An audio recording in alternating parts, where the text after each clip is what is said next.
Honda NSX Review.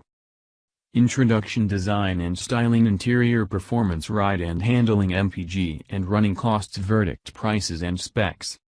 Honda NSX, Honda NSX rear, Honda NSX headlights 19 and Honda NSX alloy wheels, Honda NSX red brake calipers, Honda NSX carbon fiber roof, Honda NSX exterior decals, Honda NSX floating buttress, Honda NSX rear spoiler, Honda NSX rear end, Honda NSX rear lights, Honda NSX quad exhaust system, Honda NSX interior, Honda NSX sports seats, Honda NSX dashboard, Honda NSX instrument cluster, Honda NSX infotainment system, Honda NSX center console, Honda NSX boot space, 3.5-liter V6 Honda NSX hybrid engine, Honda NSX V6 engine badging, Honda NSX cornering, Honda NSX rear cornering, 4.5-star Honda NSX.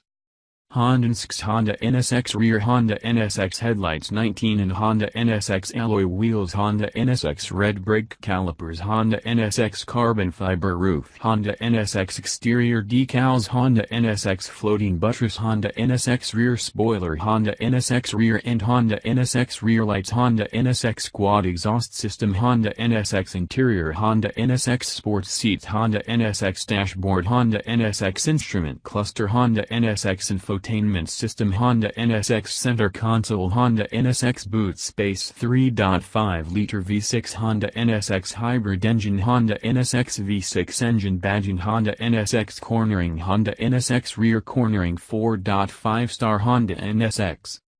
Many wonderful and stupendous cars have emerged from Japan since Soichiro Honda's firm launched the S500 in 1963. But none of them has resonated internationally with the force or sheer mystique of the NSX.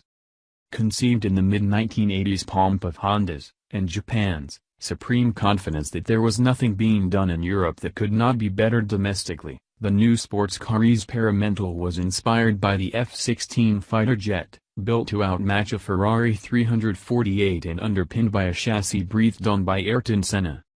When it went on sale in 1990, the NSX's exotic combination of materials and expertise, the monocoque was aluminium, the engine's connecting rods were titanium, even the paint job had a 23-step process, was like nothing else on sale and certainly nothing else for the money. When Gordon Murray drove one while developing the McLaren F1, he said all other benchmark cars vanished from his mind. It was that astonishing. Which, of course, makes it conspicuously hard to follow up and is one of the reasons Honda hasn't managed it until now. A successor was planned for 2010, powered by a V10 engine, but was culled by the same economic downturn that resulted in the company quitting F1. Honda maintains that the NSX is a globally developed car, using teams in Japan and the US.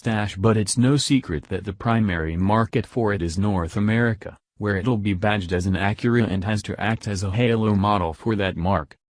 As a result, its appearance is intended to suit the US, so the NSX wears shiny black plastic and some chrome with no apology. It's also low and wide, with a 1940 mm wide body, wider than a 570S, and an overall width of 2217 mm, which is wider than most things on the road.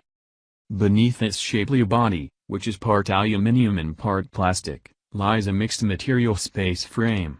In its makeup, it's not unlike the aluminium space frame that lies beneath an Audi R8, but there are a few different materials used here and there: steel for the A-pillars, for example, so they can be narrower, and a carbon fiber floor.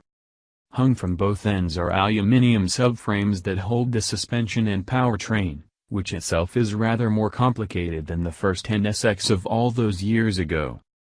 There are magnetorheological dampers on the double wishbone suspension, while the power goes to all four wheels, of a fashion. Behind the cabin is a low-slung 3.5-liter V6 petrol engine, with turbochargers sitting outside the V in order to keep the center of gravity lower. The engine revs to 7,500 revolutions per minute and produces peaks of 500 bhp and 406 pounds-foot. Fixed to the V6 is a 47 bhp electric motor, and behind that a 9-speed dual-clutch automatic gearbox, all of which drive the rear wheels. At the front, meanwhile, sit 236 bhp electric motors, one driving each front wheel and giving the NSX a vast array of torque vectoring properties, and also meaning that, along with a few of the NSX's 10 radiators, there's no luggage space under the bonnet.